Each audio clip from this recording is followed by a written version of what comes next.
And what's happened is with the CARB's effort to clean up the air, there's a movement towards to what we call ZEVs, zero-emission vehicles.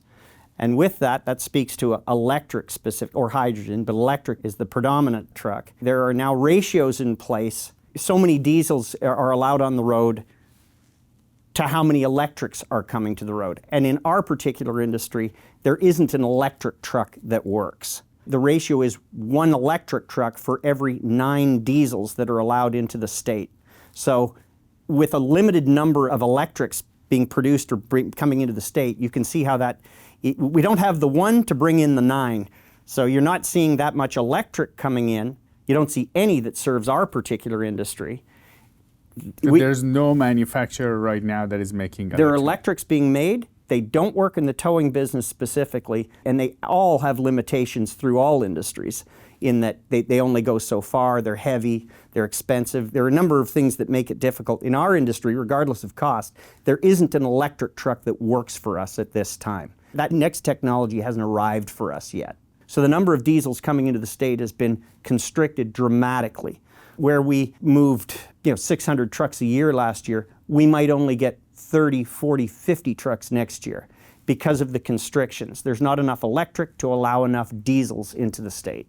When does this regulation go in place? Is it already in place? Regulation's already in place as of January 1st of this year. So how would this impact us?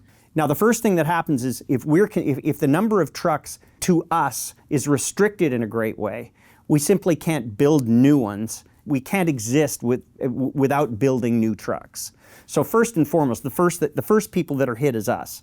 If we don't have the trucks to put bodies on, to put out on the road, we'll be impacted quickly in that we won't have stuff to build first. The second piece of it is the entity that's doing this, these essential services that I refer to, will not be able to buy new trucks. And that will make their business difficult. The Metro Transit Authority, for example, or the freeway service program on the road. You live in Los Angeles, it's the free service that's on the freeway. Should you break down, run out of gas, whatever it is, it's free service on the freeway, white trucks. Those contracts are typically 3-year, 4-year. As those contracts rotate out, the demand is that they all have new trucks when they go on each and every, at the commencement of every contract. Without new trucks, those numbers are going to be affected. They won't be able to get the contracts. They won't get the trucks to satisfy the contract. The trucks that are on the road are the ones that are now being classified as dirty. Well, you're keeping the older, dirtier trucks longer because there aren't replacements. The trucks that we put on now are, of course, it's not electric, but the diesels are the cleanest. These new trucks are the cleanest diesels yet. So as time goes on and we can't use these cleaner trucks, the dirtier ones stay on the road, and we don't have that next change out, call it to cleaner trucks or to the electrics. At the end of the day, our customer doesn't have the trucks that he needs to keep his business moving forward. And these trucks do wear out, meaning so they do have... end users, it will probably impact them. Absolutely, they'll run shorter more. trucks. So if there's accidents in the freeway, it could be longer. You brought me right to it, exactly. You're going to find that these, I call them essential services, are going to be starving for the new equipment they need to keep their communities moving and their businesses moving. You mentioned that this regulation will cause some of the trucks to be moving there will be less trucks available. Sure. And then as a result of it, we're going to have potentially less essential services. Sure. Are there any other challenges? There's only one other thing I didn't mention, and that there are carve-outs for used vehicles coming in from out of other states. If you can imagine, a new tow truck that is not compliant in California only has to have 7,500 miles on it in order to be brought into California, and it can be registered here. So it encourages a dealer, for example, or a builder of a truck in Arizona to sell it to somebody, have them run 7,500 miles on it, and then it's saleable into California.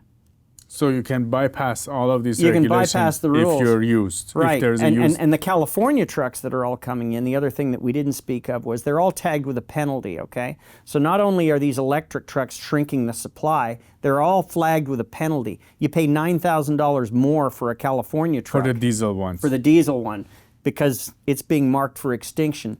There's a penalty so it's $9,000 more expensive than you can buy it in Arizona.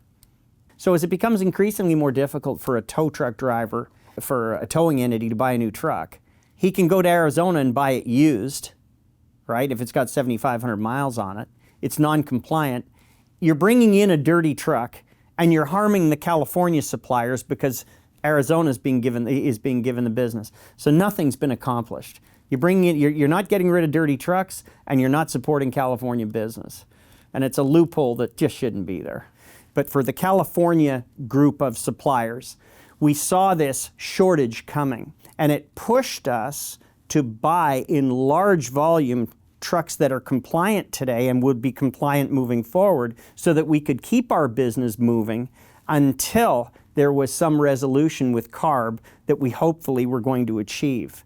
So at the beginning of the year, we took on, whereas I usually stock 50, 75, 80 trucks, I had to buy as much as 300 of them at the beginning of the year and house them so that I had a supply to keep my business moving through the year. And we're using them up, but that supply is running out. When is it going to run out? Loosely, I've probably got 90 days until we're out of chassis, and then we've got a problem. What about your peers? You said you're the largest one. Are there other companies? There are other smaller dealers in Southern Cal, and there are other dealers Northern Cal as well, and along the way. They're experiencing the very same issue that I am. Did they stock up too, or they? They did stock up. Some of us, as one of the larger ones, we took on, there's an expense that comes with this. You're buying these chassis, you have to pay for them, you have to floor them, carry interest on them, and of course you have to house them. And real estate's not cheap in our part of the world. We've taken on all of these costs this year, starting January. And you're hoping to resolve this with CARB, right? We're hoping for two things. We're buying time to see if technology catches up, to see if there is in fact an electric. The answer that we're looking for, the one that we believe is a carve-out like the government has for its vehicles, so that tow trucks specifically are exempt from these rules until that next technology comes into place. Something that gets us more time. You said you have talked to them a couple of times. You've met with CARB. Or Attended 2 hearings. Can you tell us how did that Sure. go? The first hearing that I attended was more of an introductory appearance. We were invited, the meeting was open, and industry was not just towing and essential services, but industry was invited to give their comments on upcoming rules. So briefly, that meeting was, you get 2 minutes to speak. The first meeting is a quick introduction as to what your business is, that we are tow industries, we've been here for this amount of time, the number of employees we have, the number of people that we serve, those vehicles that we put out there, what's their purpose. You had to quickly define who you are and what you did. The second piece of it was to describe how are we impacted, and it was, we don't have the technology yet for what's being proposed, and the restrictions that are being imposed on the trucks that we do need are very real and are going to impact us. And I can say I didn't hear from any group that didn't have a truly intelligent pitch or a piece of information for CARB to hear. All of the information that came across I thought was legitimate and needed to be heard. And at the end I say, then there were a group of random call-ins that I don't think were well understood the gravity of not having essential services on the road, and we're simply yelling about air being dirty and that all these dirty diesel trucks were causing it. And while we can all agree that we want cleaner vehicles, it's a much more complex issue than make every truck go off the road and the air will be clean and all will be good. That's not quite how the whole thing works. These essential services are necessary. We want clean vehicles. We're moving towards clean vehicles. You can't just stop the world from turning. And that's what came across in some of the phone calls.